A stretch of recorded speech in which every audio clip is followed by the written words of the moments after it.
Alô, Cinegues! Alô, Cinegues! Estamos aqui novamente. Estamos passando aqui para Drop Cine Gnose 360, número 7, diretamente do Departamento Médico, onde o humilde blogueiro se encontra agora nesse momento, dá para se ver em recuperação, já na reta final do tratamento, com intensas fisioterapias, intensa atividade febril aqui no blog também, com esses blogs e também os textos lá no blog Cinema Secreto Cine Gnose 360. Então, sejam bem-vindos a esse sábado, né? Estamos aqui no sábado. Que horas são agora? 5 horas e 4 minutos. Estamos começando a gravar aqui esse Drops News Cine Gnose 360, número 7.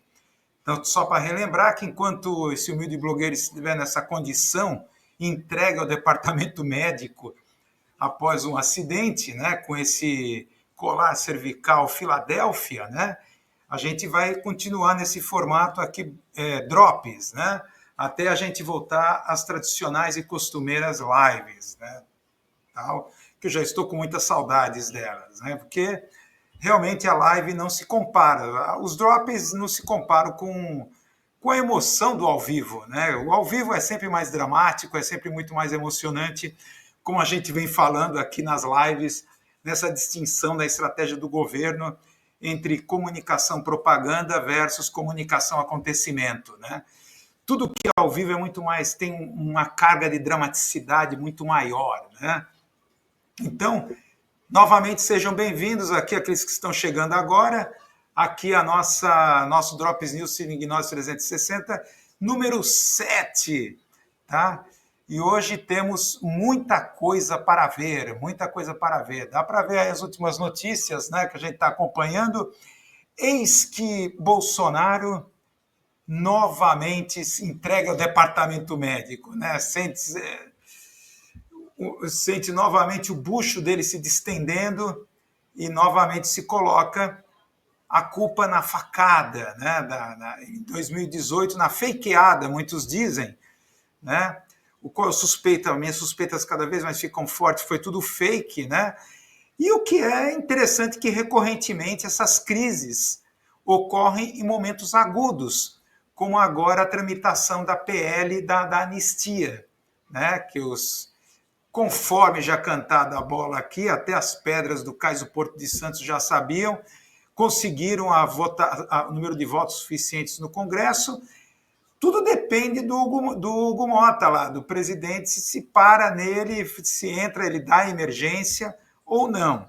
A coisa está complicada. A gente está acompanhando, a Gleisi Hoffmann, segundo muitos analistas, fez um harakiri, um suicídio político. Vamos falar sobre isso aqui uma declaração dela, né, sobre a questão da anistia, né, de que é legítimo ela ser discutida no Congresso, ou coisa que o valha, que a gente vai ver aqui na crítica midiática. Tá? E vamos dar continuidade aqui à nossa história, vamos dizer assim, secreta desse governo, aparentemente sem racionalidades, do governo Trump, e essa guerra dos tarifaços. A gente já fez um pequeno perfil no Drops passado, um perfil sincromístico de Trump. A gente vai voltar aqui. O Steven Stiglitz, né, que é o Nobel de Economia, ele coloca um ponto muito interessante que corrobora o que a gente já colocou na live passada a respeito desse perfil sincromístico de Donald Trump. Tá? Como ele próprio já colocou, que ele já colocou em outras épocas, né? O Trump dizia que ele joga muito solto, que ele não tem estratégia, que a criação dele, a ideia dele é criar o caos, né? É o coringa da política, né? A criação do caos para gerar oportunidades e no nosso argumento aqui para gerar magia, a magia do caos, que foi útil lá no primeiro mandato dele para a conquista da internet. E agora, muito mais ousado, com muito mais presunção, conseguir efeitos na própria realidade. Vamos falar isso e estender o raciocínio para o Musk. Tá? O perfil dele, do Musk, da sua família, para começar do seu avô, o seu pai, fãs de ficção científica, futurismo, Isaac Asimov, Eric von Braun, né, o nazistão lá, que foi diretor depois do projeto Apollo nos Estados Unidos, graças ao projeto Paperclip, pós-Segunda Guerra Mundial, que levou a nata dos cérebros nazistas para os Estados Unidos, em ciência e tecnologia. Então a gente vai ver que o Vale do Silício, esses tycoons, né, esses tecnólogos do Vale do Silício, parece que tem uma origem muito precisa, né? Se Trump tem origem lá na magia do caos, Júlio Zévola e outros, né? Parece que também o Musk tem origem num outro lado, uma ideia de futurologia, uma ideia de futurismo do século XX, que se não tem origens mágicas, tem origem na ficção, né? O que é interessante que o nosso raciocínio é que esse governo é absolutamente ficcional e querem levar a ficção para a realidade. Daí a absoluta ausência de racionalidade ou de lógica do que eles estão fazendo, né? Vamos entrar aqui nessas discussões aqui. Deixa eu acertar os ponteiros aqui. Tá faltando coisa aqui, para a gente acertar os ponteiros. Espera aí, deixa eu ver. Caramba, deixa eu ver aí. Onde é que está aqui? Para a gente começar aqui essa live, tem que acertar uns ponteiros aqui. Oh, meu Deus do céu. Pensei que já tivesse tudo certo, sem ter um momento de parada em que a gravação tem que continuar. Né? Sem ter um momento de parada. Pensei que já tivesse tudo certo aqui, mas não. Tem que acertar umas coisas aqui. Espera aí, para a gente dar início aqui essa live. Já está quase tudo pronto aqui, tudo pronto. Já está quase tudo pronto. Está quase tudo pronto, acho que está, sei lá. Vamos ver, a gente vê ao longo do caminho aqui se está tudo pronto. Então, novamente, sejam bem-vindos para aqueles que estão chegando aqui nesse sábado, Drop Cine Gnose 360, número 7. Então, vamos começar os nossos trabalhos aqui, né? Já, só que começando, né, falando aqui com o nosso roteiro tradicional, os produtos aqui da live Cine Gnose 360. Aqui a equipe do Cine Gnose produzindo o canal de cortes do Cine Gnose. Então, está lá sempre atualizado, através do Dácio, do Júlio, Matheus Câmara, o canal de cortes Cine Gnose 360. Então, se você não tiver muita paciência de ver, se bem que agora com os drops é mais curto, né? Não é aquele tijolaço 3 horas e meia ou mais de 3 horas e meia. Agora é mais curto, mas aqueles com menos paciência têm o canal de cortes do Cine Gnose, está aqui tocado pela equipe do Cine Gnose 360. E também lá no Spotify, as nossas lives e os nossos drops que viram podcast, só com áudio. Então você pode ir guiando confortavelmente o seu BYD, né, o seu carro elétrico chinês. Vamos mandar a Tesla para aquele lugar. Você dirigindo o seu BYD e ouvindo o podcast aqui, o Cine Gnose 360. Então tá aqui os dois produtos. Claro, e para não esquecer, para dar longevidade ao nosso trabalho, apoie a nossa live, está aqui a chave Pix e o sofisticado QR Code, que até hoje não entendi como essa porra funciona, meu. QR Code. Para mim isso é magia, meu. Então tá aqui. Lembrei o que tinha que terminar aqui. Tá faltando mais uma coisa aqui para a gente terminar. Para a gente terminar aqui, tá faltando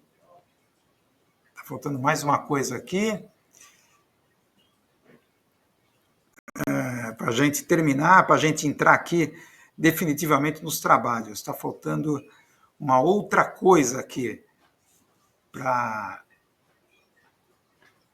Então, é isso, gente. Então, é isso. Deixa eu terminar aqui o negócio, a gente já vai entrar.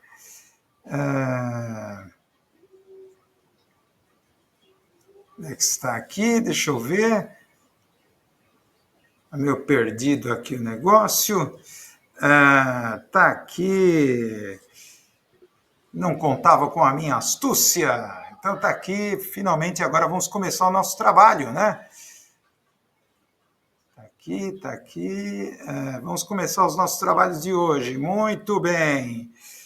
Muito bem. Eu começo a sessão de trabalhos aqui da Live Cine Gnose 360. Vamos lá, então. Vamos lá. Sobe a legenda, comentários aleatórios. Vamos lá, então. Vamos lá. Sobe.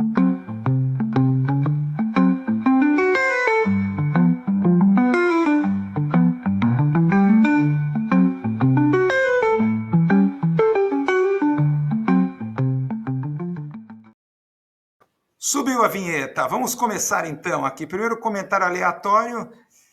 Vamos começar com isso aqui.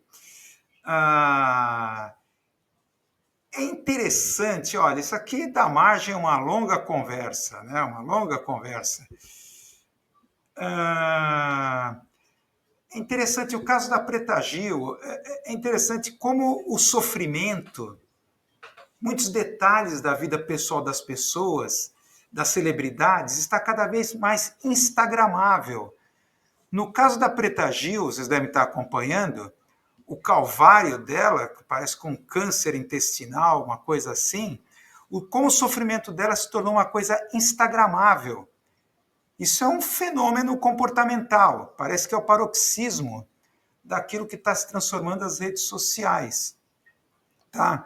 Já foi o tempo, não sei se alguém deve lembrar desse tempo, em que as celebridades elas fugiam dos fotógrafos ou paparazzis em seus momentos privados. As celebridades criticavam, as celebridades brigavam com os fotógrafos, com a imprensa especializada em celebridades, que eles não tinham mais vida privada, tá?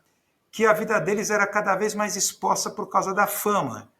Então tem até filmes sobre isso, de como os famosos fugiam dos paparazzis, etc. Hoje temos exatamente o contrário. E o caso da cantora Preta Gil é interessante, vocês devem conhecer a filha do Gilberto Gil, tá? Ela não é tão reconhecida pelo seu talento musical, mas principalmente pela maneira como ela promove festas, blocos de carnaval, como ela frequenta rodas do Jet Set Internacional, e principalmente a natureza dela de influência digital. O fato é que desde 2023, ela tornou público o seu problema de saúde. Vocês devem lembrar disso. A partir da divulgação de que ela estava com tumor no intestino. Tá? E todo um processo de tratamento rigoroso por quimioterapia que passou a ser coberto. Idas e vindas, altas e retornos ao hospital. Tá? Nesse primeiro processo, ao que consta, a Preta Gil escreveu um livro, Preta Gil, os primeiros 50, em que aborda a sua trajetória, a sua carreira, a produção artística, etc., etc., até a descoberta e o tratamento da sua doença. Tá? Então, a maneira como a Preta Gil ela costuma frequentar em programações tarde da noite, como Domingão do Hulk, Fantástico, Conversa com Bial, expondo o seu problema, tá?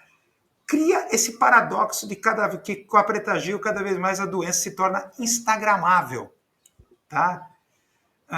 Talvez não tão popular quanto a Preta Gil, mas a Denise Fraga, por exemplo, essa notícia aqui da Folha de São Paulo, a Denise Fraga, aquela atriz, né, fala a Tati Bernardi, um podcast, né, sobre o luto pela morte da mãe.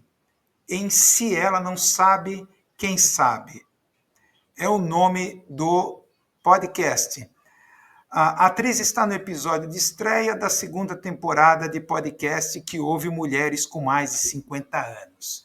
Então, ela expõe o drama da morte, o luto pela morte da sua mãe. Como uma mulher, depois de 50 anos, encara, elabora essa questão do luto. após os 50 anos. Esse podcast da Folha tem o seguinte enunciado: como fazer para ter sucesso, perdoar, se perdoar, envelhecer, ser mãe, passar por lutos, fazer escolhas e seguir em frente. Anuncia com a Denise Fraga a segunda temporada do podcast da Folha. Se ela não sabe, quem sabe? Tá? Escrita pela roteirista, né, a Tati Bernardi, né, que faz pergunta a 8 mulheres de mais de 50, com respostas essenciais para todas as idades, segundo promete aqui. Opa, avançou aqui o negócio, aqui é assunto para depois. Então, é um fenômeno curioso, né? As celebridades, que outrora fugiam dos paparazzis, agora na época das redes sociais, elas tornam cada vez mais a sua vida pessoal instagramável, tá? Isso é um paroxismo, é claro, que é de uma realidade que a gente já verifica no dia a dia. Como, talvez estimulado por essa coisa das celebridades exporem cada vez mais sua vida pessoal, como nós cada vez mais expomos a nossa vida social, nossa vida pessoal, nossa vida até privada e íntima, em redes sociais. Tá? Levando a um conceito que eu acredito que tenha razão, que é a criação de uma espécie de cultura confessional. Tá? A ideia do confessionário é uma ideia religiosa. A gente sabe muito bem disso. Essa cultura do confessionário, chegar lá na igreja católica, na igreja, se confessar ao padre seus pecados, o que fez, o que não fez, o que desejou ter, que era pecaminoso, dizer ao padre. Então, isso paradoxalmente retornaria em épocas de altíssima tecnologia, como o caso aqui das redes sociais, que a gente acompanha aqui. Então, por exemplo, que é interessante que isso começou a ser descoberto em relação às pesquisas, redes sociais, tecnologias, pela Universidade de Stanford, na Califórnia, isso no início dos anos 80, quando essa universidade começou a fazer um tipo de pesquisa de segmentação de mercado inédita até então, que era a chamada técnica de pesquisa VALS, pesquisa em valores e estilo de vida. Isso pelo fato de que até então as prospecções ou segmentações de mercado feitas pelo marketing se baseava em níveis sociográficos, como nível de renda, faixa etária, nível de escolaridade. De repente, essa pesquisa da Universidade de Stanford, essa pesquisa seminal do começo dos anos 80, em valores e estilo de vida, começou a fazer perguntas mais profundas aos consumidores, sobre como elas se sentiam, quais eram os seus hábitos e escolhas. Isso era através de um questionário, imaginem, um questionário enviado pelo correio. Tá? E qual não foi a surpresa que a resposta, o retorno dos questionários foi surpreendente. 86% dos questionários foram retornados preenchidos. Tá? Eles descobriram que as pessoas simplesmente adoravam preencher os questionários e muitos devolviam os questionários com um bilhete com a seguinte pergunta: vocês têm outros questionários que eu possa preencher? Então, eram questionários de cunho de impulso confessional, buscando autoexpressividade, onde as pessoas finalmente tinham a liberdade, através desses questionários, dizerem seus hábitos, escolhas, quem eram, o que faziam, uma espécie de confissão. E isso marcou, inclusive, a questão do marketing, o chamado método VALS, né? Values, Advertising, Lifestyle, né? do inglês, um acrônimo do inglês, tá? Que revolucionou a segmentação de mercado, não mais por classes sociais, nível de renda ou faixa etária, mas por valores e estilo de vida. Tá? Isso vai ter impacto profundo, tá? Aqui nas redes sociais. Quando finalmente na internet 2.0, depois da www, que inicia o projeto que a gente já falou aqui nos anos 90, entramos aqui no século XXI e se descobre que os seus hábitos, escolhas, atitudes e costumes na internet, pode render monetização, pode produzir grana, dinheiro. Então é aquela coisa, se é de graça, você é o produto. Tá? E aí é o início da monetização, quando nossos hábitos, escolhas, etc., se transformam em algoritmos monetizáveis. Então, é o que está por trás disso daqui, né? Essa cultura confessional, como essas celebridades, ao contrário do passado, que agora correm atrás da mídia, querem expor seus dramas privados, sua vida pessoal, serve de exemplo para as pessoas também fazerem algo parecido ou fazerem a mesma coisa ou coisa pior, exporem sua vida privada nas redes sociais. Tá? Tem até um documentário sobre isso, O Século do Ego, documentário sobre a BBC, um documentário da BBC de Londres, o Século do Ego. Não sei se eu consigo achar aqui exatamente. O Século do Ego. É um documentário da BBC, The Century of the Self, em vários episódios, tá? Onde coloca do Adam Curtis, onde coloca essa questão dessa Universidade de Stanford e a criação da descoberta da cultura confessional. Como as pessoas parecem que têm esse impulso, o Sushi passa atrás de mim, esse impulso religioso, confessional, de falar de si mesmo, se não para Deus, pelo menos para os grandes deuses das Big Techs. Tá? Vamos ao segundo comentário aleatório que temos aqui, então. Inteligência artificial, continuando nesse campo. Inteligências artificiais não geram arte. Trend de inteligência artificial que recria estilo Ghibli evidencia apropriação de obras e perda de espaço de artistas. A gente já viu das vários problemas que envolve aqui a inteligência artificial. Agora, esse envolvendo os estúdios Ghibli, eles são conhecidos, né? É do Hayao Miyazaki. Tá? Ele já falou isso logo no começo do século. Sinto fortemente que isso é um insulto à própria vida. Assim falou o Hayao Miyazaki antes da inteligência artificial virar moda com GPT e outras coisas. Um insulto à vida. Eu não consigo assistir a essa coisa e achá-la interessante, disse ele. Quem cria essas coisas não tem ideia do que significa dor. Eu estou completamente enojado. Se você realmente quer fazer coisas assustadoras, pode ir em frente e fazer. Eu nunca desejaria incorporar essa tecnologia no meu trabalho. Como o estilo dele está sendo replicado pelas inteligências artificiais, ele é conhecido, por exemplo, a Viagem de Chihiro e outras obras sensacionais e cults do cinema, de animação. Mas principalmente por isso encontrado nas redes sociais inteligências artificiais,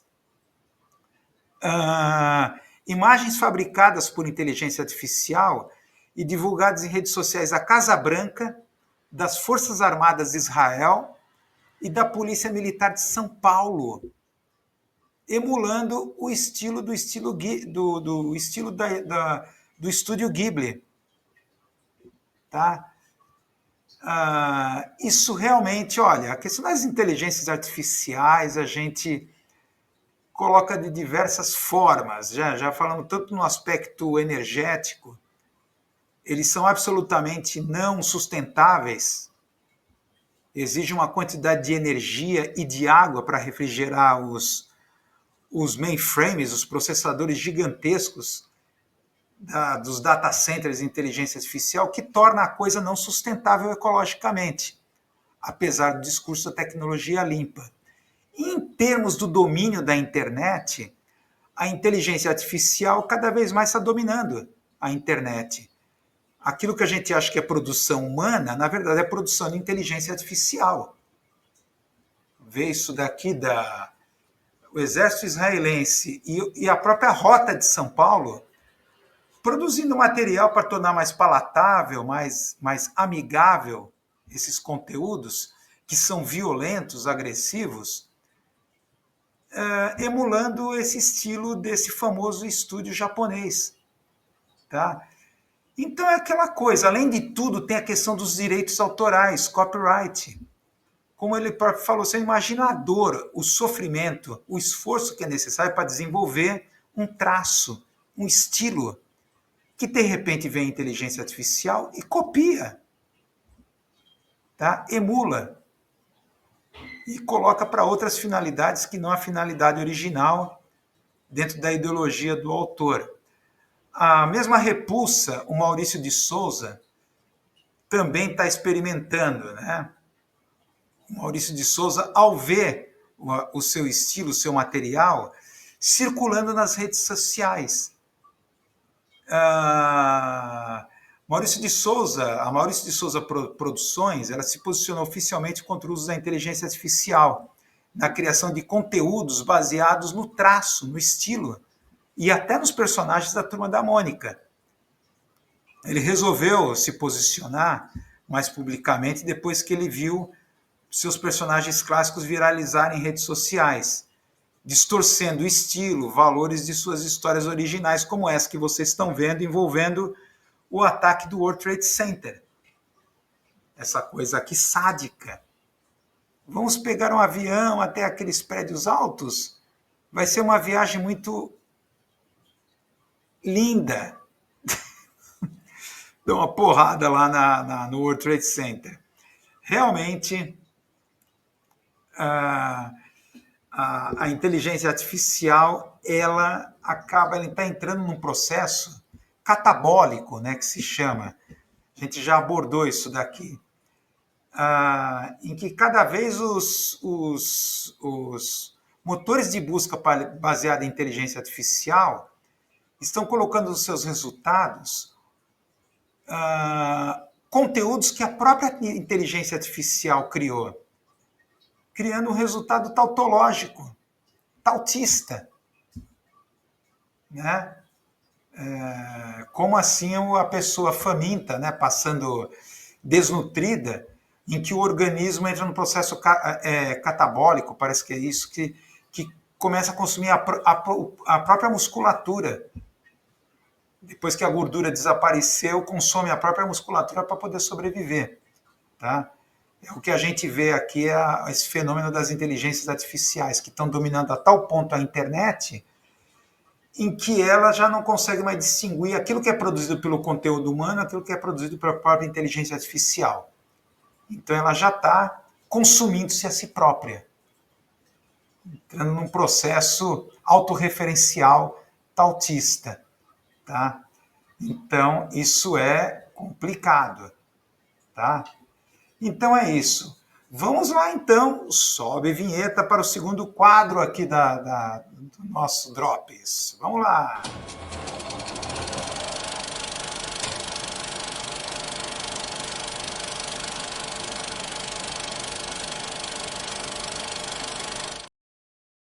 Sim, também temos cinema e audiovisual nesse Drops. E esse humilde blogueiro teve a pachorra de assistir a quê? Branca de Neve da Disney. Claro que devido a essa condição do departamento médico eu não pude ir até o cinema. Né? Eu vi através do velho e confiável Stremio, tá? Plataforma de streaming em torrents.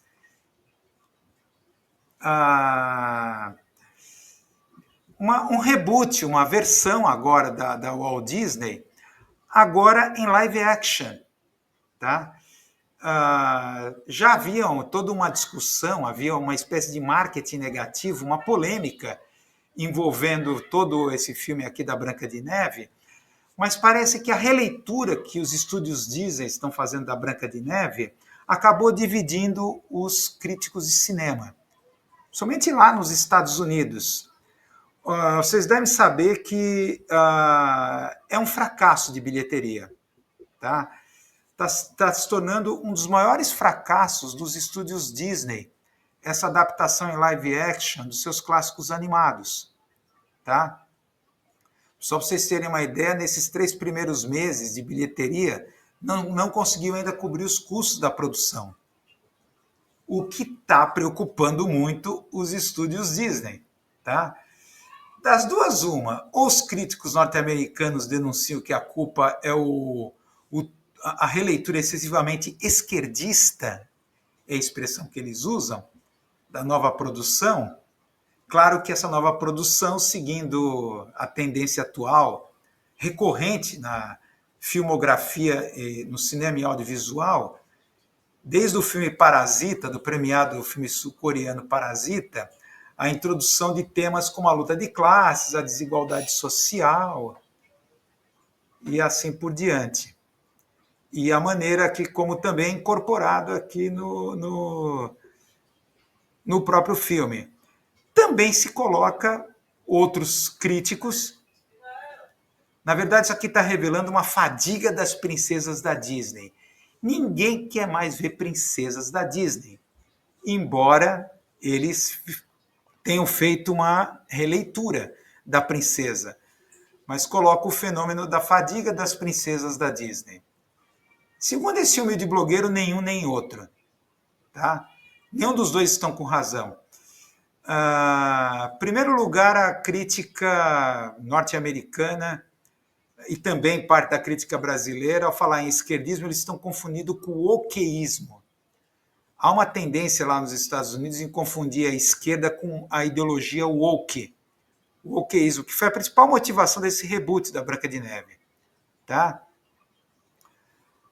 E a gente sabe que a ideologia woke também entra nessa recorrência de temas da desigualdade social.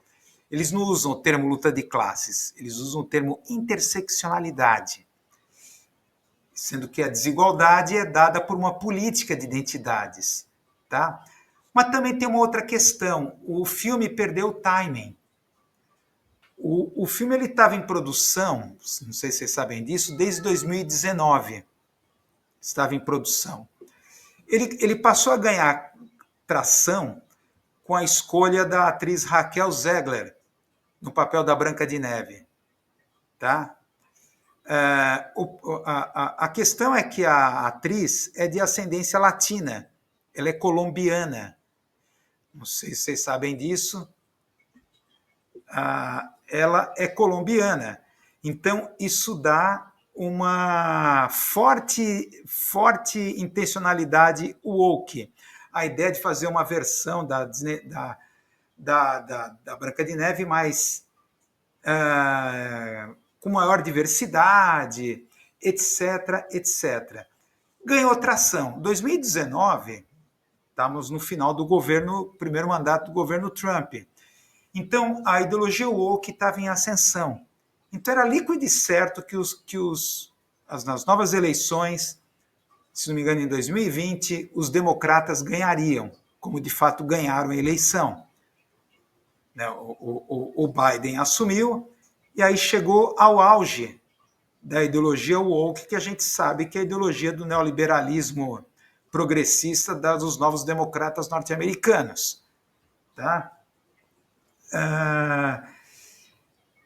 Então, o filme acabou atrasando a produção para ele ser lançado justamente nesse ano, nesses 3 primeiros meses de caos absoluto, com Trump no poder. Num contexto de incerteza, de ansiedade que todos estão vivendo. O problema, aí entra a questão que eu acho que tem a ver. Essa releitura, esse reboot aqui da Branca de Neve mexe num arquétipo muito caro aos pais, que é o arquétipo, o modelo de princesa encantada. Tá? Por exemplo, o clássico lá de 1937, Branca de Neve e os Sete Anões, já teve uma adaptação. Não sei quantos aí já viram esse clássico. Foi a primeira higienização que sofreu em relação ao clássico dos Irmãos Grimm, tá? De 88 anos atrás, em 1937. Porque na versão original, você tem a versão de um príncipe necrófilo. que acaba fazendo acordo com os anões para possuir o corpo do morto-vivo da Branca de Neve. Isso não soaria muito bem nos tempos atuais, mesmo lá em 1937. Então, o que acontece? Na versão higienizada, ocorre uma paixão à primeira vista entre a Branca de Neve e o príncipe, com ela cantando no início do filme, tal, etc. Então, isso justifica ela beijar no final para acordá-la, coisa que nem existe na versão dos irmãos Grimm. Tá? Então, para tirar esse aspecto, esse mal-estar necrófilo, potencialmente necrófilo, de um príncipe que aparece do nada, não, eu quero o corpo dessa morta-viva, e faz um acordo com os anões. Né? Então, o problema é que a gente sabe que a classe média, tanto lá norte-americana quanto aqui brasileira, sucessivas gerações foram formadas por esse modelo de princesa que começou em 1937, nesse clássico. Então você vai, Holiday on Ice, os clássicos de princesas da Disney, e assim por diante, virou um verdadeiro ritual de iniciação da infância para a vida infanto-juvenil. Rapazes e garotas crescendo, vendo esse modelo romântico da princesa, do príncipe encantado, etc. E as classes médias cresceram ainda mais com a chegada dos cinemas multiplex em shopping centers, ali ao romantismo, ao consumismo. Principalmente a classe média brasileira criou uma imagem de si mesma, principalmente tentando se aproximar dos Estados Unidos, com esse modelo de princesa, de príncipe encantado e etc. Tá? O que acontece é que gerações de jovens pais cresceram formando seus filhos, suas filhas, por esse modelo de princesa romântica. Só que agora, em pleno modelo, em plena época de incerteza, ansiedades do governo Trump e tudo mais, jovens pais não estão mais reconhecendo a princesa dos seus antigos ideais e rituais de iniciação do passado. Não querem passar isso para os seus filhos. Isso é uma tese aqui desse humilde blogueiro. Além dessa questão, principalmente essa questão dessa atualização woke, feito da Branca de Neve, foi um pouco demais. Mexeu num arquétipo muito caro para a classe média. São esses arquétipos modernos, ahistóricos, perenes, que são assim como, por exemplo, âncoras ou boias, vamos dizer assim, salva-vidas, que você sabe que está lá nesses momentos de ansiedade e de angústia, tá? E de incertezas, principalmente para jovens pais. Tá? E você olha para lá e transformar a Branca de Neve, o Príncipe Encantado, o que é isso? O Príncipe Encantado, vocês sabem, na versão agora da Disney, não é mais um príncipe. É um ladrão, líder, uma espécie de Robin Hood, líder de bandidos alegres na floresta, que se revolta contra a princesa Má, a rainha Má. Né? Isso segue ainda fiel à história, vocês devem saber. Nessa versão aqui da Branca de Neve, a Branca de Neve não recebe esse nome por causa da alvura da sua pele, é porque ela teria sido concebida numa noite de nevasca. Tá? Ela passou a ter esse nome pelas condições meteorológicas, não pela cor da sua pele. Então ela deveria se dar feliz por não ter tido nome, por exemplo, vento forte, garoa. Foi neve, Branca de Neve. Tá? Ironias à parte e tal. Isso aqui é a primeira inversão. A questão é que o filme começa com os pais originais, o rei e a rainha originais, que transformaram o seu reino numa espécie de paraíso socialista. Tá? Segundo diz a abertura do filme, os pais bondosos de Branca de Neve governavam um reino para os livres e os justos. onde a generosidade da terra pertencia a todos que a cultivavam. Isso aqui parece até Manifesto Comunista de Karl Marx. Tá? As pessoas cultivavam da própria terra onde tiravam seus próprios alimentos. A generosidade da terra compartilhada entre as pessoas e assim por diante. Parece que está parafraseando Karl Marx. Tá? Só que aí você sabe que a mãe morreu e chega a rainha má, pela qual o pai se apaixona, o pai é enganado por ela e ela dá uma espécie de golpe de Estado. É colocado no filme. Tá? Mas o interessante, aí a gente começa as divisões entre o wokeísmo e uma visão realmente de esquerda, efetivamente de esquerda, é o seguinte, em primeiro lugar, se é um paraíso socialista, como parece colocar na abertura, para que reis e rainhas? Para que castelos imensos ali com parte central do reino? Para que monarcas? Por que a diferença entre a vida no castelo e a vida humilde dos súditos? Mas principalmente uma questão que me incomodou durante todo o filme. Para quem os 7 anões mineram pedras preciosas o dia inteiro nas cavernas? Eles não só mineram, como retiram das terras, das pedras, as pedras preciosas já prontas, brilhosas, lustrosas, brilhantes, tal. Se aquilo é um governo social, se aquilo é um paraíso socialista de igualdade, por que os 7 anões fazem esse trabalho febril? Para quem eles vão vender essas pedras preciosas? Tá? Claro que a gente pode chamar essas questões como desonestas, né? Peraí, é conto de fadas, você não vai exigir uma coisa... Mas o problema é que eles colocam na história essa coisa de algo parecido a um discurso altamente socialista, tá? Mas acontece que ali o que é colocado, o que é interessante, é que não é que houve uma revolução socialista, é que o rei e a rainha são generosos, tá? Eles são empáticos, eles pensam no próximo. Então, aquela ideia de que a luta de classe pode ser resolvida pela questão da boa vontade. Tá? Eles aceitam a diversidade. Dá para perceber, é totalmente diverso racialmente aquela aldeia. Tá? Eles acolhem, eles são acolhedores, empáticos e têm a boa vontade.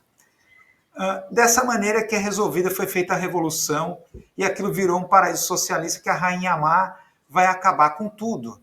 Tá? Então vemos aqui os fotogramas, aqui já claro que houve uma polêmica entre a rainha má e a atriz que faz a Branca de Neve, em relação à guerra lá na faixa de Gaza, a invasão de Israel à faixa de Gaza, em que essa atriz de origem colombiana que faz a Branca de Neve, ela se colocou a favor do povo palestino e acusou aquilo de genocídio. Enquanto a rainha má, se não me engano, de origem e ascendência judaica, se colocou ao lado de Netanyahu. Então, já começou o marketing negativo em relação ao filme, esse marketing voluntário, né? A polêmica envolvendo as atrizes. Sem falar, dá para ver que nos anões aqui, os anões, outra crítica que foi feita, os anões foram usados como CGI. Não colocaram atores que sofrem de nanismo, que são portadores de nanismo, sofrem não, mas que são portadores de nanismo. Isso mereceu uma crítica direta daquele aclamado e premiado ator, o Peter Dinklage, de filmes Crônicas de Nárnia, Vingadores, Guerra Infinita, que acusou o estúdio de discriminação. Por que vocês não contrataram atores com portadores de nanismo? Por que vocês optaram por CGIs? Tanto é que o Dunga ali parece o Alfred Newman, aquele protagonista da revista Mad. Não sei se... É a cara do cara, do Alfred Newman da revista Mad. Tá? Então, é interessante isso.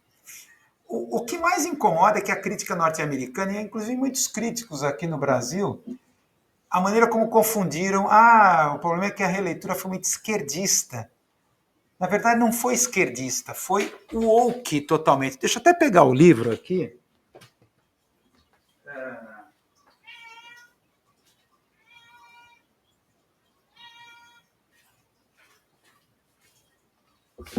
Peguei o livro aqui. Vamos falar sobre esse livro, sobre essa diferença entre a esquerda e o woke. Acredito que o fracasso de bilheteria desse filme Branca de Neve revela essa diferença. O woke não é a esquerda. É o tema desse livro, a gente já falou sobre esse livro, da Susan Neiman. A esquerda não é o woke, dessa filósofa norte-americana. Tá? Eu tenho aqui essa versão de cor branca, né? Essa aqui da Susan Neiman. A esquerda não é o woke. A definição dela do wokeísmo, tá? É interessante que explica uma contradição que existe dentro desse filme. Me permitam citar aqui a Susan Neiman. O woke pode ser definido, ele começa com a preocupação com pessoas marginalizadas e termina reduzindo cada uma delas ao prisma da sua marginalização. A ideia de interseccionalidade poderia ter enfatizado as maneiras pelas quais temos mais de uma identidade. Em vez disso, levou ao foco as partes das identidades que são mais marginalizadas, multiplicando em um campo de traumas. Em outras palavras, o wokeísmo transforma a luta de classes em um campo de traumas. Tá? Não é mais uma luta de classes produzida pela economia política, mas por uma política de identidades. Tá? E essa contradição presente no filme, uma espécie de dupla personalidade que o Branca de Neve tem, porque metade do filme se passa em uma terra suja e sombria, onde parece que a Branca de Neve ela quer fomentar uma revolta camponesa. Na verdade, ela se alia ao seu suposto... O que era o Príncipe Encantado, na verdade, é o líder de uma revolta de ladrões da floresta. Ele é uma espécie de Robin Hood. E a Branca de Neve é quem vai auxiliá-la na retomada do poder da Rainha Má. Tá?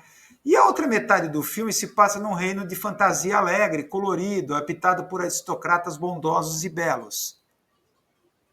Tá? Na verdade, essa contradição escamoteia a questão da luta de classes. Tá?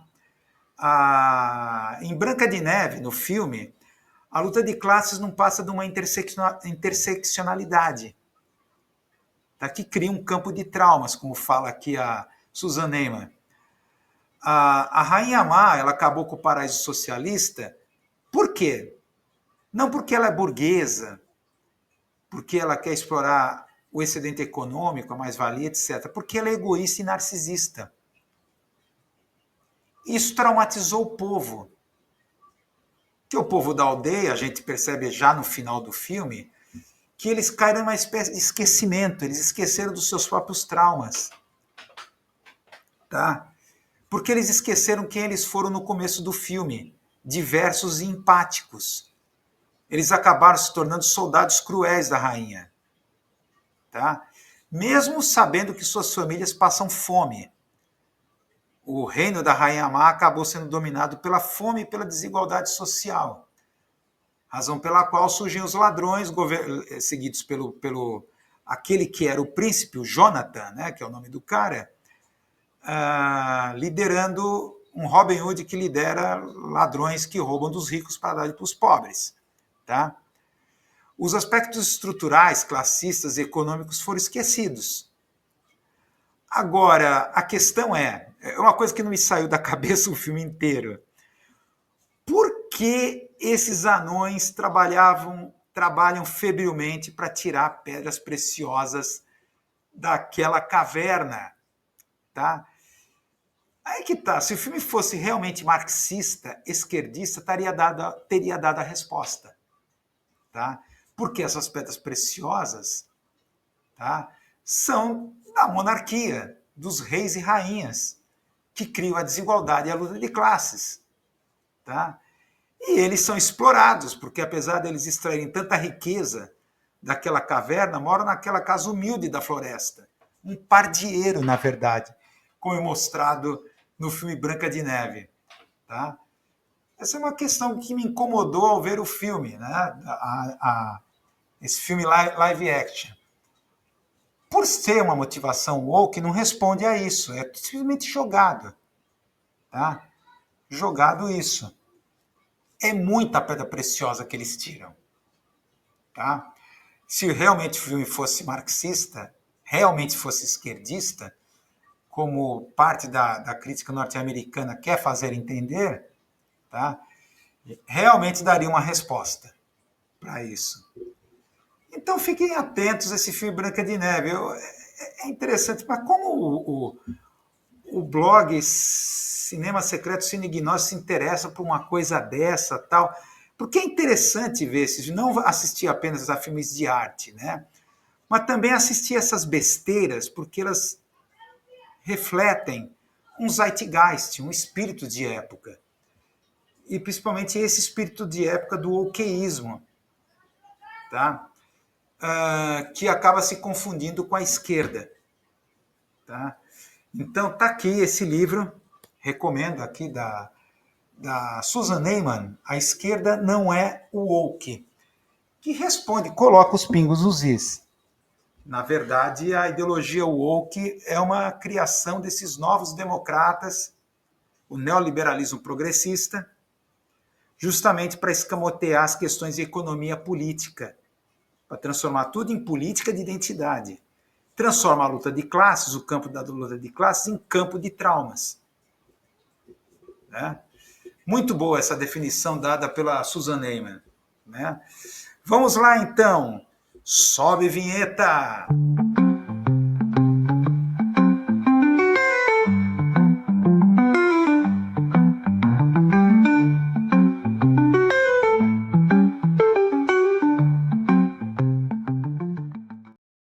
Terminamos o comentário aleatório, que entrou aqui a vinheta por engano, desse humilde blogueiro.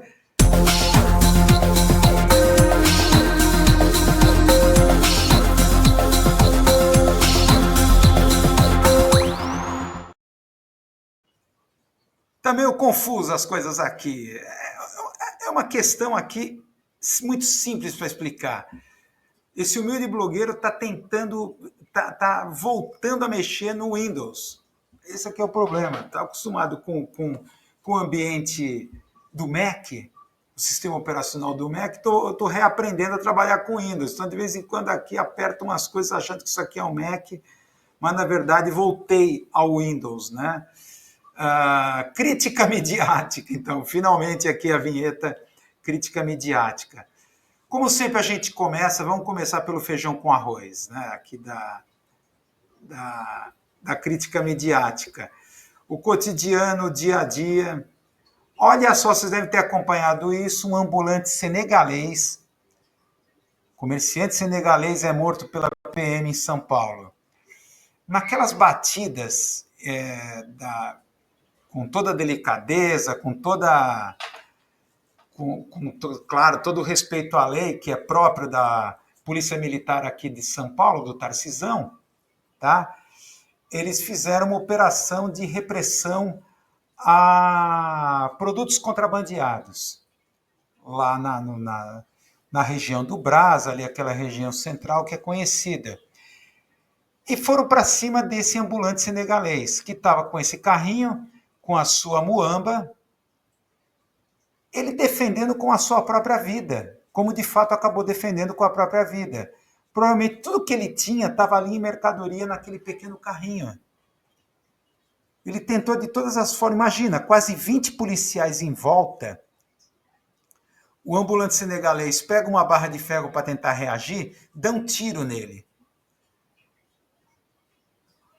Tiro a queima-roupa, se aproxima dele e dá um tiro. Tipo um mata-leão. Quer dizer, 20 policiais não conseguem dar conta, neutralizar, imobilizar um suspeito. Tem algo de muito errado. É uma polícia que atira por qualquer coisa. Então, o que houve depois? Protestos, tá?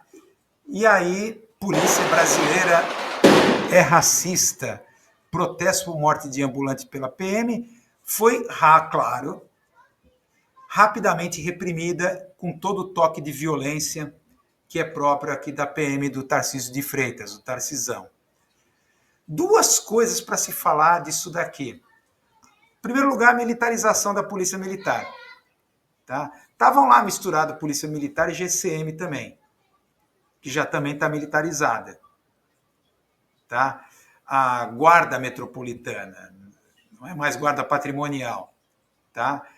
E vem aquela contradição, mas espera aí, a direita que se diz tão conhecedora da questão da policial, da violência, da repressão, a criminalidade, por que estão colocando nas costas do governo a questão da insegurança pública? Estão cobrando uma política federal para combater o crime organizado. Se eles se dizem os especialistas, eles se arvoram disso, razão pela qual os governos de extrema-direita, os estados de extrema-direita aqui no Brasil, estão se militarizando, escolas, guardas municipais. Por que então eles não dão conta? Tá? Claro, eles jogam lá para eles para esperar que o governo se desgaste, porque combater o crime organizado com o Comando Vermelho e PCC não é fácil, não é com populismo judiciário, tipo aumentar penas e essa coisa toda que miseravelmente o Lewandowski está incorrendo nisso, cair nesse populismo. Então tem que aumentar as penas para quem rouba celular, para desmotivar, tal. Isso vai parar no crime organizado, os dados pessoais das pessoas e tudo isso. Outra coisa que isso aqui mostra, o que é o Estado mínimo, tá? Em algum lugar eu li que o fascismo é o botão ejecto do capitalismo. Parece que muito bem o governo Trump dá para colocar isso, essa máxima. O fascismo é o botão ejecto do capitalismo. Quando o capitalismo viu que deu ruim, está dando merda, a questão da desigualdade, como a gente está vendo que até o cinema e audiovisual transformam a luta de classe e a desigualdade como um tema recorrente, é porque está dando ruim, não dá mais para esconder. Então é necessário o fascismo, que aqui é transformado, juntado com o discurso neoliberal econômico do Estado mínimo. Então é para isso. Então, em todos os lugares, corte de gastos, menos aqui na repressão. Transformar o Estado à sua função mínima, que é a repressiva. É a função mínima do Estado. Tá?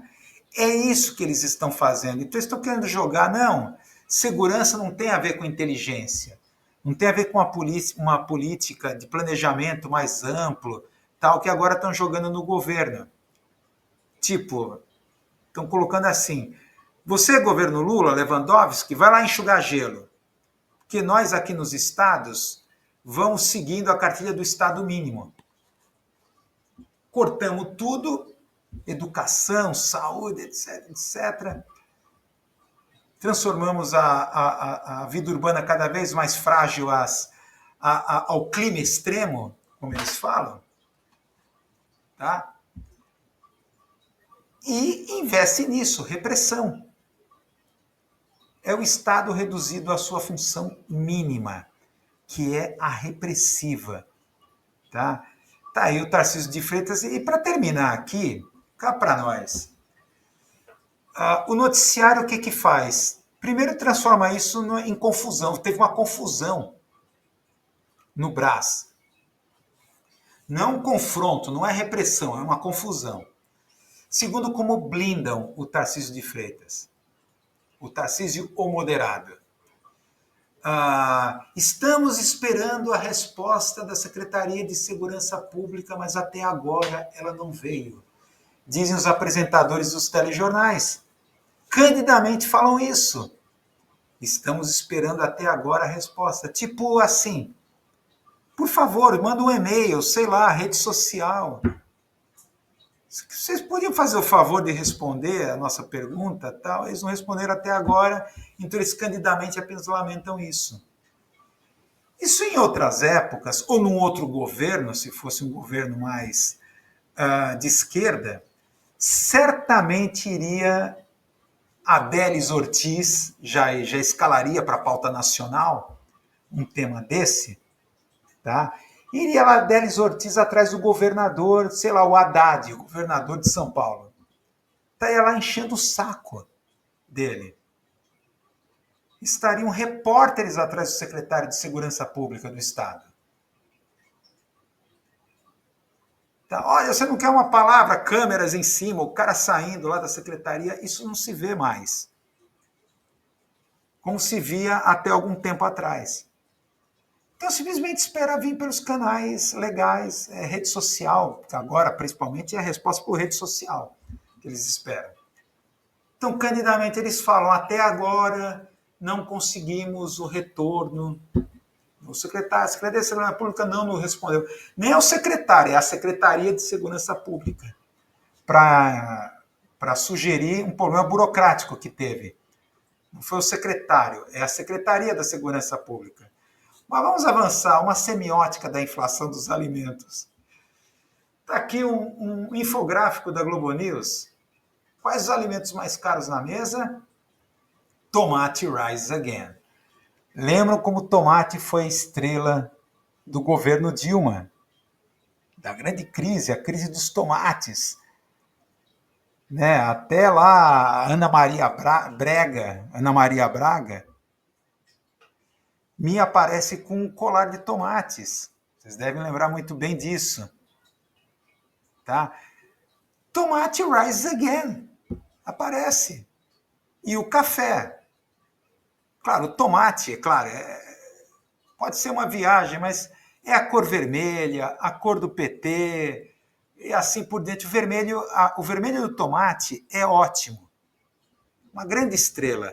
Foi a única estrela lá no governo Dilma. Como o Lula não cai a sua desaprovação a 6, 7%, como chegou no governo Dilma, estão colocando mais ingredientes. Agora, o café é fundamental, é uma coisa fundamental o café, porque é o barato nosso diário. É a droga toxicomania de massas, o café. Vocês já pararam para pensar, você tem toxicomania de minorias e toxicomania de massas, como café, bebida alcoólica e etc. O café é o barato nosso de cada dia, de cada manhã. É através dele que despertamos, que o nosso pensamento acelera. Entrou o café. E o ovo, que tem a ver com questões do mercado externo. E o café e o ovo, a questão sazonal. Isso é tido e havido que no final, próxima da Páscoa, os ovos sobem, porque é uma demanda muito maior, não só do ovo de chocolate, mas dos ovos em geral, por questões da culinária, de não querer comer carne, etc, etc. E escondeu no noticiário que o preço do arroz e da carne despencaram. Sumiu do noticiário, até fala en passant. Mas o fato é que aumentou. Aumentou a inflação em 0,56%. Imagina.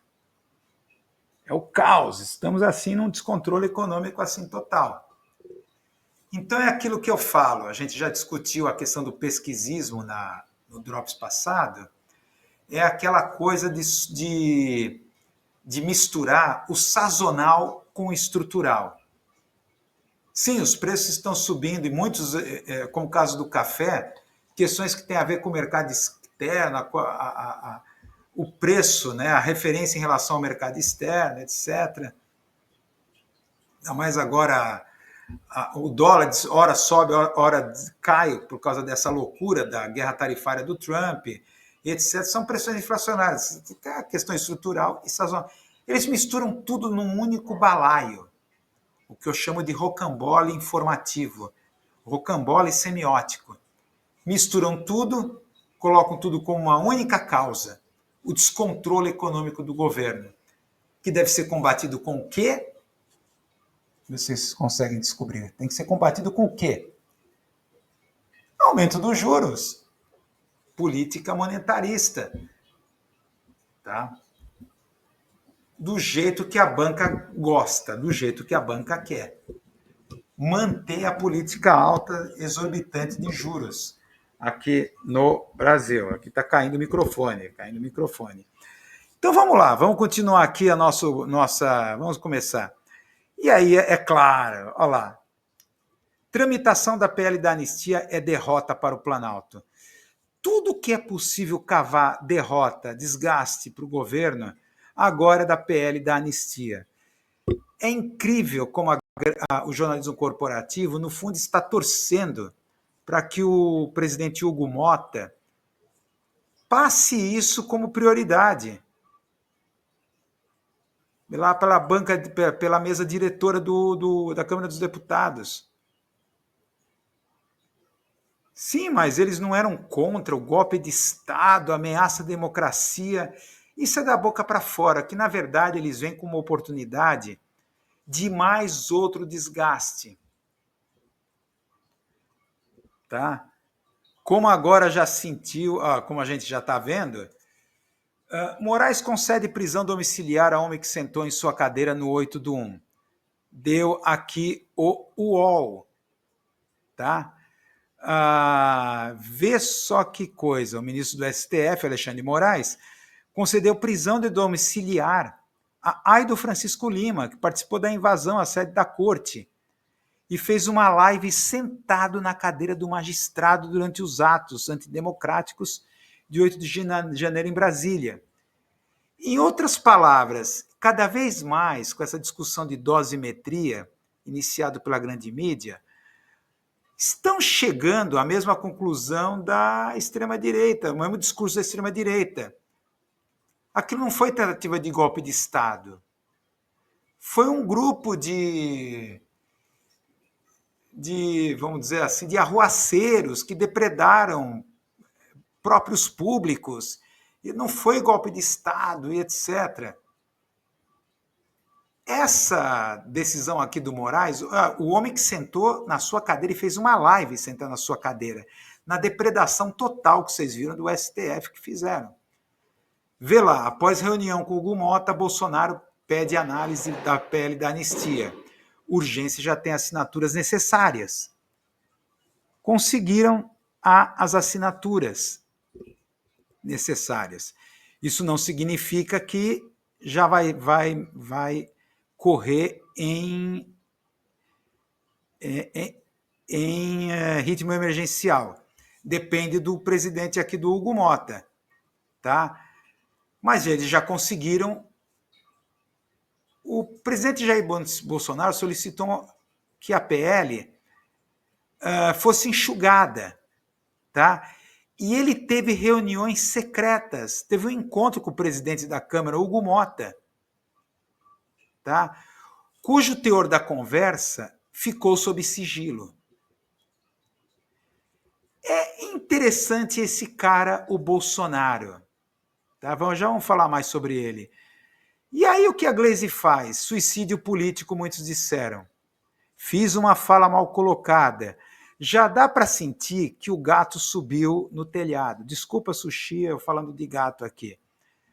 A ministra das Relações Institucionais disse ser defensável do ponto de vista de alguns parlamentares discutir a anistia ou redução da pena para alguns envolvidos no 8 de janeiro. Comprou o tema da dosimetria.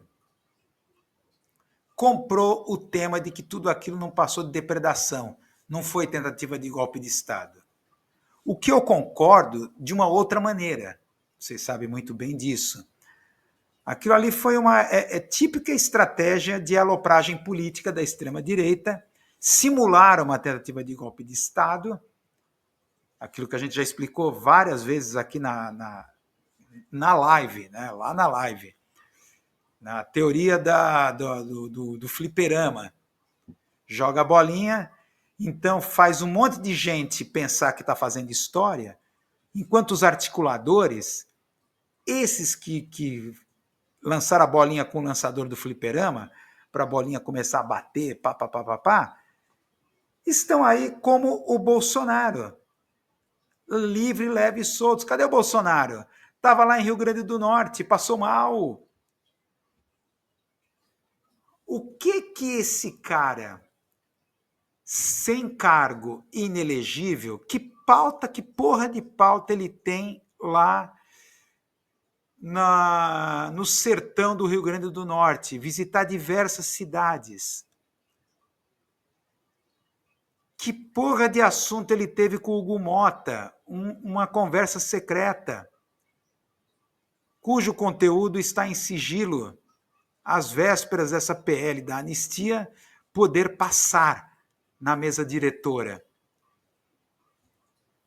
Ele estava lá numa agenda apertadíssima.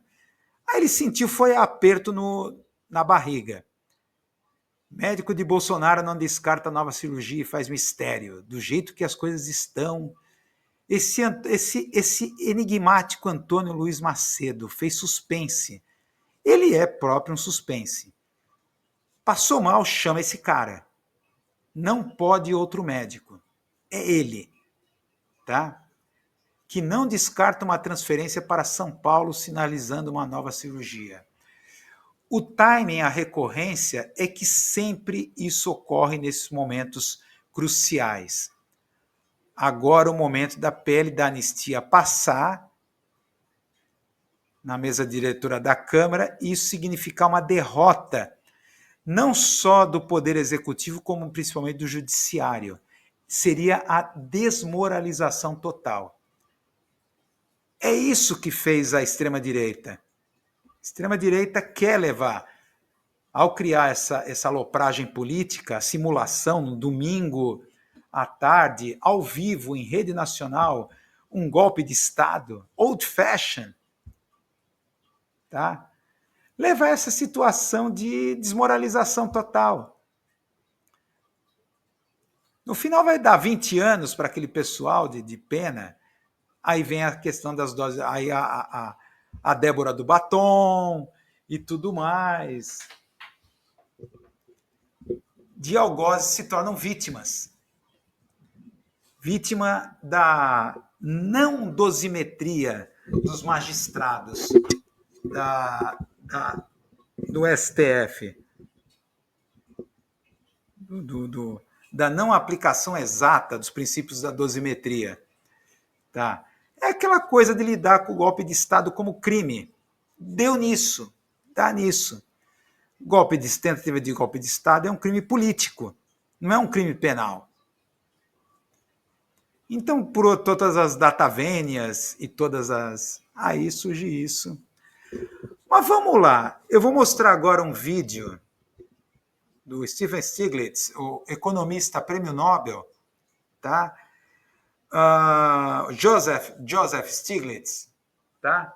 Joseph Stiglitz, em que ele mostra a sua estupefação, a sua incompreensão diante do que o governo Trump está fazendo. Não é o governo, parece que é ele próprio. Trump está fazendo. Vamos lá ver esse vídeo, que é bem interessante dentro do que a gente já discutiu no Drops passado. Vamos lá. What is also clear is that Trump has no economic theory behind what he's doing. And I think that's most disturbing, both to me as an economist and to those who are on the other side of negotiations. I've talked to some of these people and they say, we don't know how to negotiate because the other side is not a normal negotiator. Normally the other side knows what they want. There's a theory about how trade works. That's not true here. It's a different world. So let me give you an example. Trump thinks that trade deficits by themselves, and in particular trade deficits in goods, reflect somebody treating us unfairly. And it's based sort of on a premise that we are better than any other country, so people should be buying more goods from us than we are buying from them. But we are in the 21st century, not where we were in 1950. Services are the major part of our economy. Goods production, manufacturing is 9-10%. What are important? Service sector, tourism, education, health. What is he doing to those sectors? Look what he's done in the last few weeks. He's devastated our education system.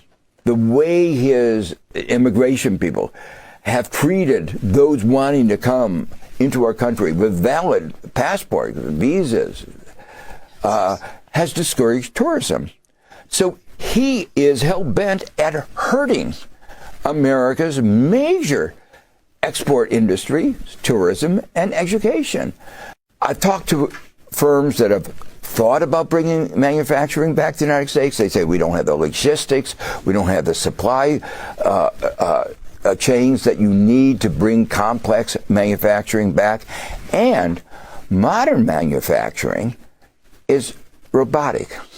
So even if we brought manufacturing back, there aren't going to be many jobs. So the reality is that his picture of bringing us back to the 1950s, that's never going to happen. But what's going to happen in the meanwhile? We're not going to be able to get those goods that Americans want. Bom, o Joseph Stiglitz confirma aquilo que a gente até já falou agora há pouco. O fascismo é o botão de eject do capitalismo. A globalização deu ruim para os Estados Unidos. Tá? Aliás, o fenômeno da globalização, os Estados Unidos, não sei, olha, até tem que escrever um artigo sobre isso. O antropólogo Levi-Strauss, ele dividia as sociedades em dois tipos. A antropofágica, aquela que devora, e aquelas sociedades que só excretam, que é o caso dos Estados Unidos, tá? Que é o caso do imperialismo e, de certa medida, o colonialismo. Os Estados Unidos passaram o tempo inteiro excretando o seu destino manifesto, sua cultura, a sua geopolítica. Eles só expeliram, só excretaram. Tá?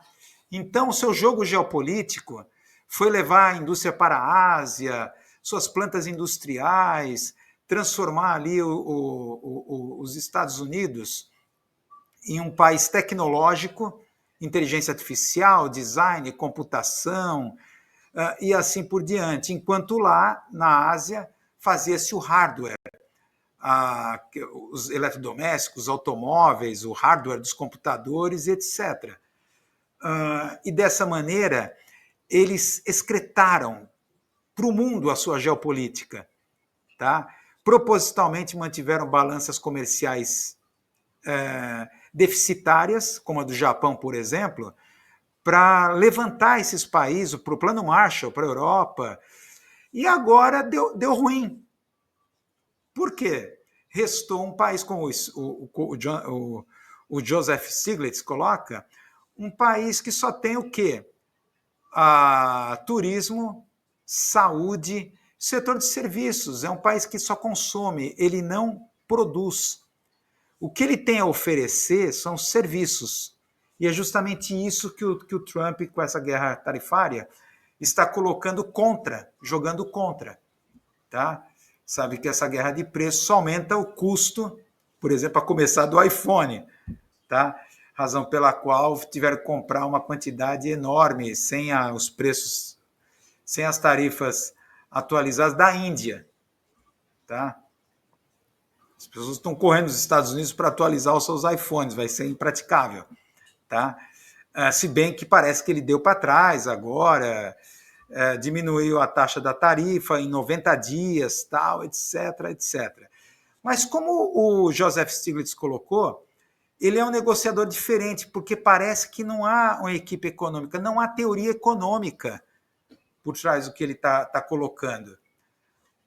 Um negociador, o outro lado, sabe, por exemplo, tal país segue uma linha monetarista, tal linha segue uma linha escola de Chicago, outra escola de Viena, uma linha neoliberal. Você sabe o que esperar, tá?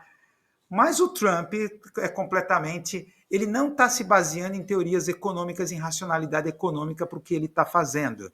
A gente no Drops passado, a gente viu que ele estava jogando dentro da magia do caos. Eu não vou detalhar o que a gente já discutiu, mas a magia do caos, o Chaos Magic, foi criado pelo Austin Spare, contemporâneo do Aleister Crowley, na virada do século XIX para o XX, cujo pensamento, tá, é a ideia de que a magia não é feita por rituais, encantamentos, feitiços.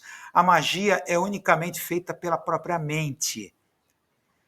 Com a ajuda de determinados instrumentos como sigilos, alfabetos do desejo, etc., você pode intervir com o seu pensamento na própria realidade a partir de uma região etérica que nos envolve.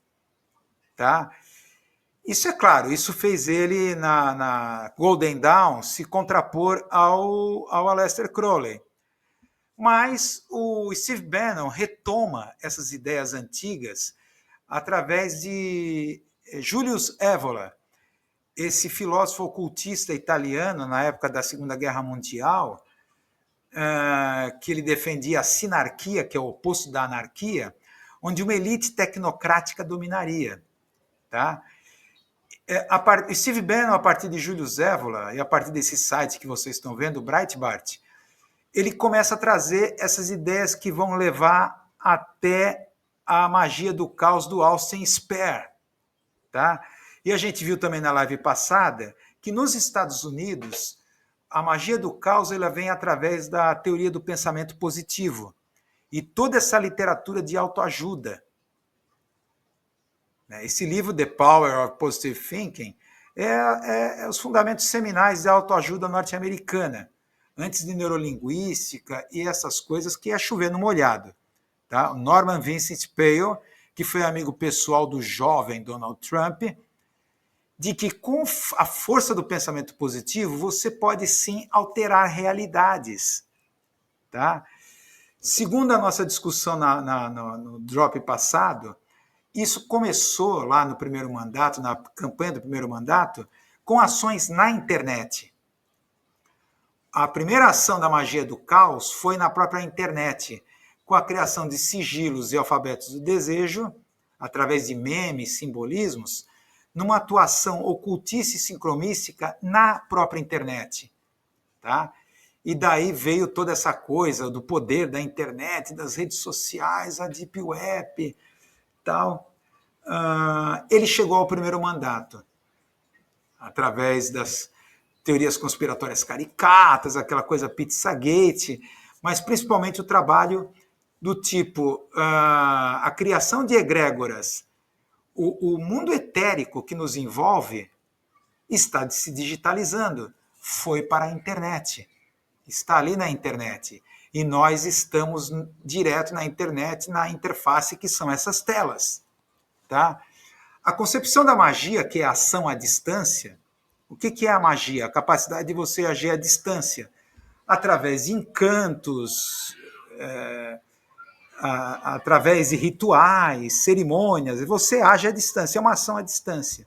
Isso a internet já faz. Tá? O agir à distância. Tá? Através de um clique, através de comandos, através de... Isso é magia. Tá?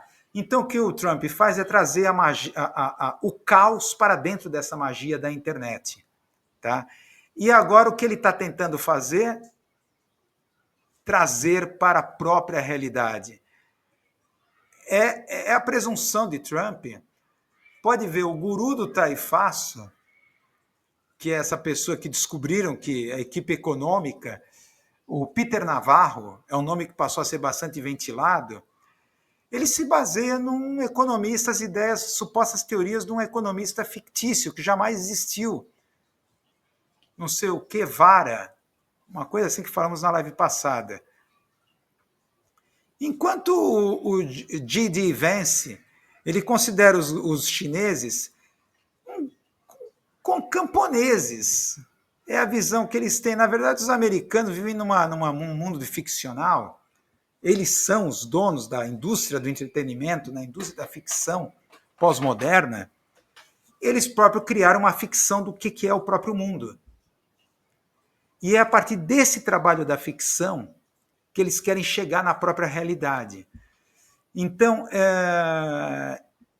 muitos viram, até eu considero ele como Coringa da política. O que o Coringa faz em Gotham City é essa criação do caos, em que ele pode instrumentalizar e colocar a seu favor. Tá?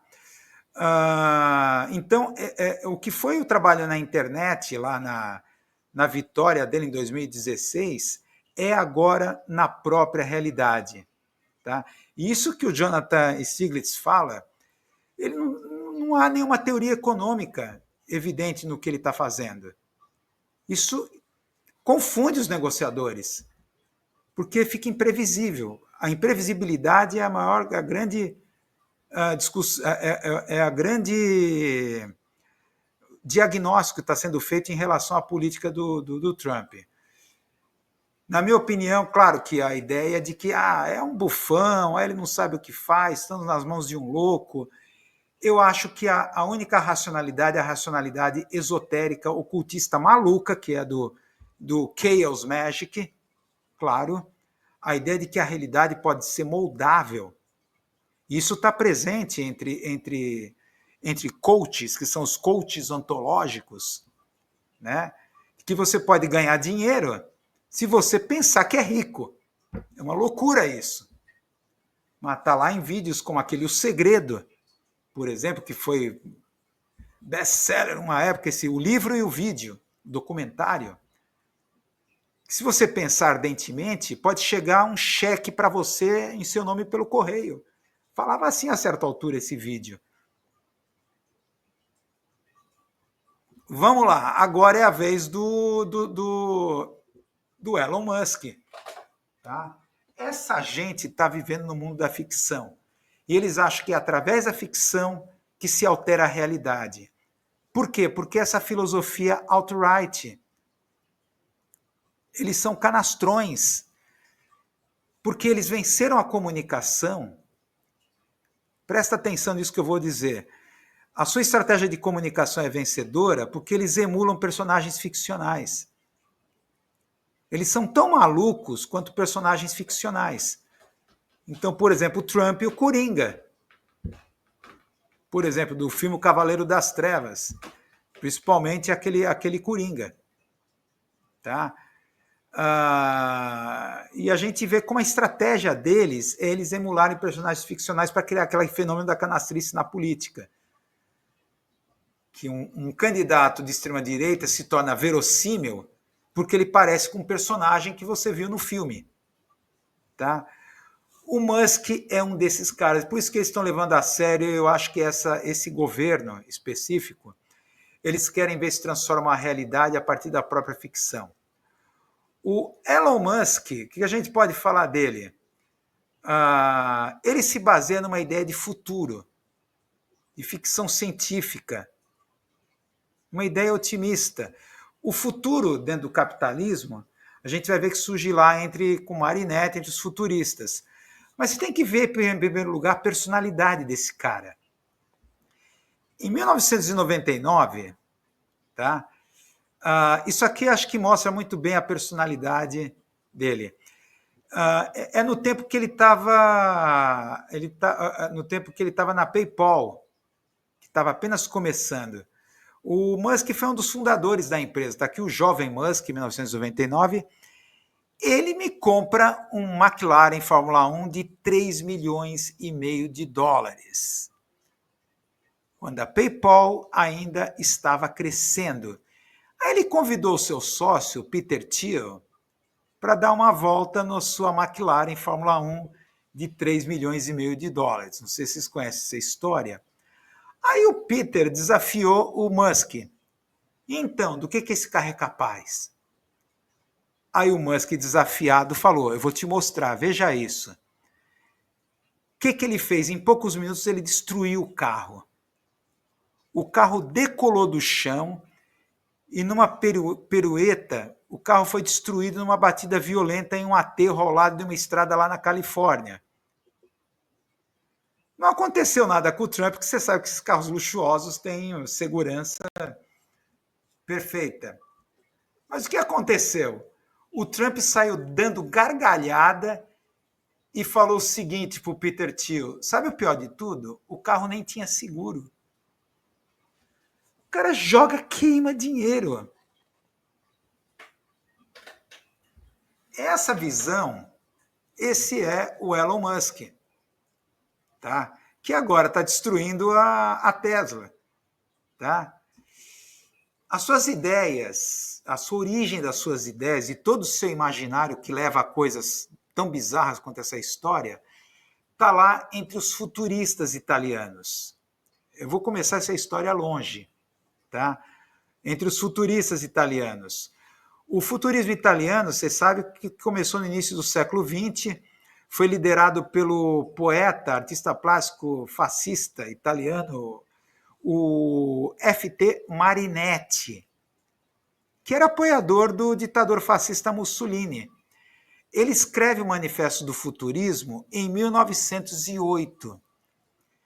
Esse texto exalta a mecanização, a automação e a própria guerra como uma forma de limpar o mundo de tudo que é antigo e velho e caquético.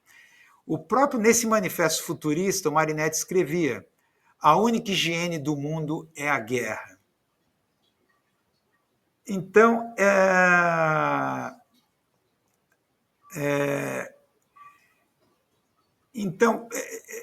eles como movimento artístico, isso no começo do século XX, eles acabaram não caindo no esquecimento, porque na Segunda Guerra Mundial muitos princípios adotados pelos fascistas italianos, inclusive pelo próprio Mussolini. Quais sejam os princípios do futurismo italiano? Fetichização da violência, da tecnologia, da guerra e da velocidade.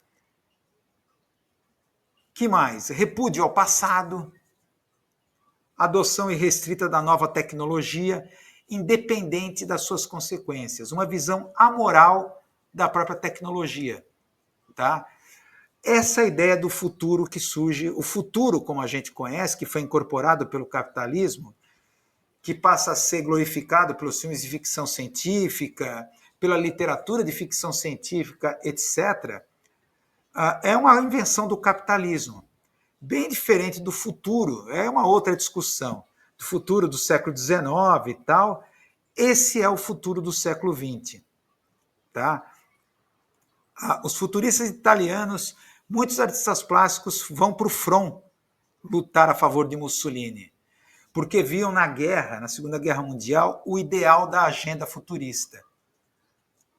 Um carro de corrida é mais bonito do que todas as estátuas clássicas, do que a vitória de Samotrácia, disse nesse manifesto futurista. Tá? Tecnologia, fetichização da tecnologia, da velocidade, da guerra. Tá? Quem começa a se interessar por esses valores, quem começa a se interessar, claro, o Elon Musk, principalmente essa visão, aí vocês estão vendo uma obra dos futuristas, glorificando Mussolini, uma típica obra futurista chamada Aerografia, esse estilo, né? Como se fosse uma imagem vista do avião, a tela.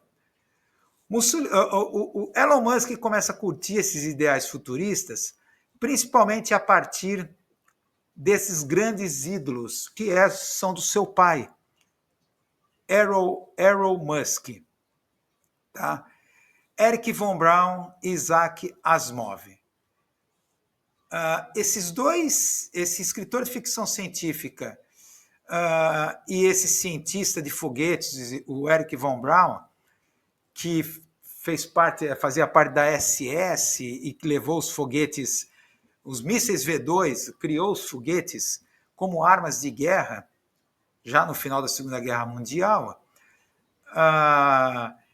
O Eric von Braun, vocês sabem, foi levado secretamente para os Estados Unidos pelo projeto Paperclip. Ele era um gênio demais para parar no Tribunal de Nuremberg. Ele se tornou a parte fundamental do programa Apollo. Ele e Isaac Asimov viraram figurinhas carimbadas na TV norte-americana da década de 50 e 60, vendendo o quê? A ideia de futuro. Aí vocês estão vendo a imagem do Isaac Asimov, de um programa chamado Horizon, de 1965. Tá? Deixa eu ver aqui o outro. Depois a gente vai falar aqui. Onde eles vendem essa ideia de futuro. Todas as ideias da programação, da agenda dos futuristas italianos, levados à prática por eles. Tá? Eric von Braun escreve um livro que vai inspirar muito Elon Musk, um livro chamado Projeto Marte. Projeto Marte. O Saturno V do Eric von Braun, na verdade, era um foguete que Eric von Braun pensava para levar o homem a Marte.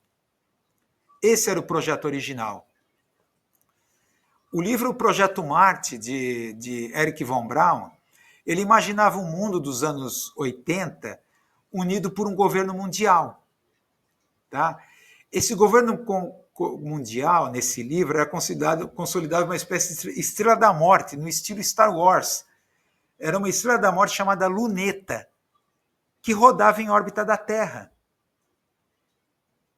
E essa arma de guerra, chamada Luneta, teve um papel integral na aniquilação da União Soviética e da China, numa devastadora Terceira Guerra Mundial. Esse é o livro aqui que inspira aqui o Elon Musk. E o que acontece? Esse governo mundial, numa empreitada espetacular, leva o homem a Marte. É o Projeto Marte. E lá encontram o quê? Um governo. Marte é habitado por um governo tecnocrático. Um governo tecnocrático autoritário, liderado por uma elite tecnológica, sendo que a figura executiva desse governo é um cara conhecido como Elon. Elon. Seu pai, Elon Musk, era fissurado por Eric von Braun, essa literatura, e deu o nome a Musk de Elon, ao seu filho, inspirado aqui nesse livro Projeto Marte. Guardem essa ideia de governo tecnocrático. Esse livro inspira o Vale do Silício. Inspira politicamente, como um tipo de modelo político a ser levado para o mundo. Após esse caos criado pelo Musk e a criação de um governo fascista em escala global. É o botão de eject do capitalismo. Tá? Por parte do avô,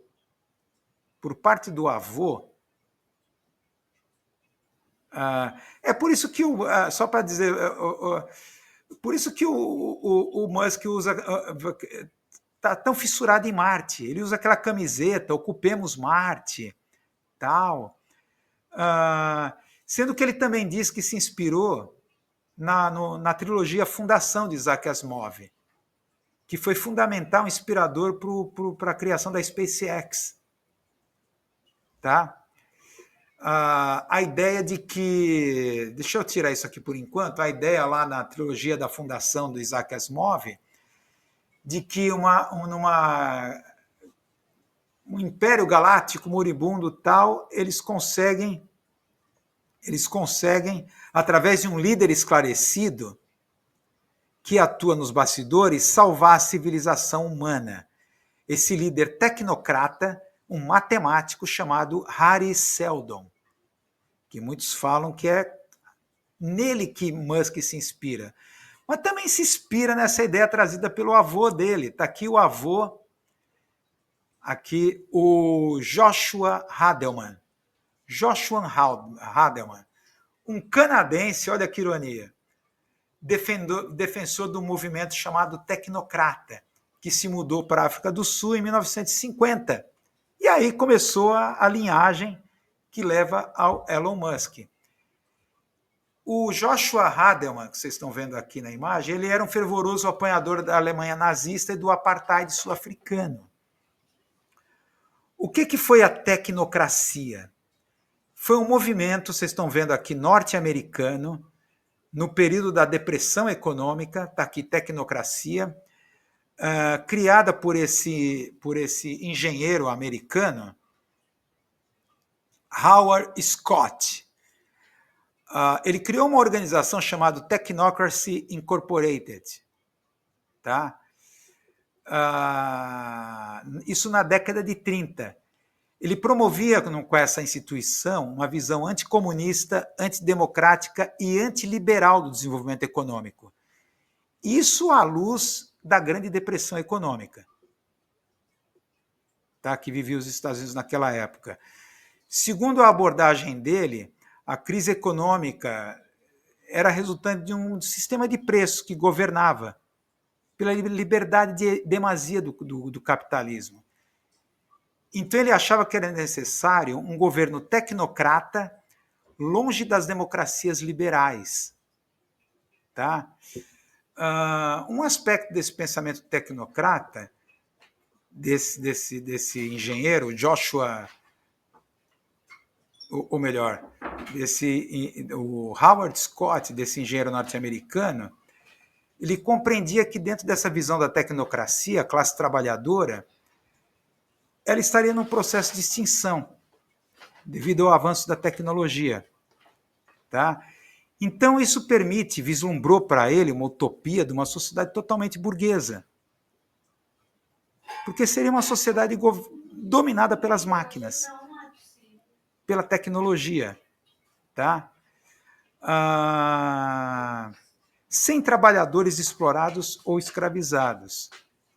Tá? Essa visão, na época, foi atacada pelos comunistas dessa forma que eu estou dizendo agora. O fascismo é o botão de eject do capitalismo. Eles colocavam o seguinte, naquela época, crítica dessa visão. Quando os tecnocratas descartam a classe trabalhadora como um elemento diminuto e insignificante, isso só significa que a direção geral de suas teorias está caminhando para o fascismo, isto é, para a evolução de novos suportes para um sistema capitalista em colapso. Tá? Bem interessante. O fascismo é o botão eject do capitalismo. Tá? Musk tem a sua mente, a sua ideologia, toda a sua concepção econômica inspirada por esses caras, por essas fontes que eu citei aqui agora. Então, para a gente terminar aqui o nosso papo, a gente pode falar o seguinte, existe claro, a aparência é algo irracional, totalmente sem nexo que está acontecendo, mas numa coisa eles se baseiam, de que a ficção, ela não só supera, ela molda a realidade. Essa é a coisa assustadora por trás aqui desse pensamento aqui alt-right, né, de extrema-direita, etc. Pois bem, gente, chegamos ao fim. Esse é o fim de mais um Drops Cine Gnose 360, número 7. Está aqui, apoia a nossa live para manter a longevidade do nosso trabalho. Está aqui a chave Pix. Então chegamos ao fim. Tá? Valeu, bom tê-los vocês aqui, muito obrigado, valeu pela participação aqui, pela participação em acionar aqui, assistir ao vídeo. Então, até lá, gente, até o próximo, então. Valeu, gente.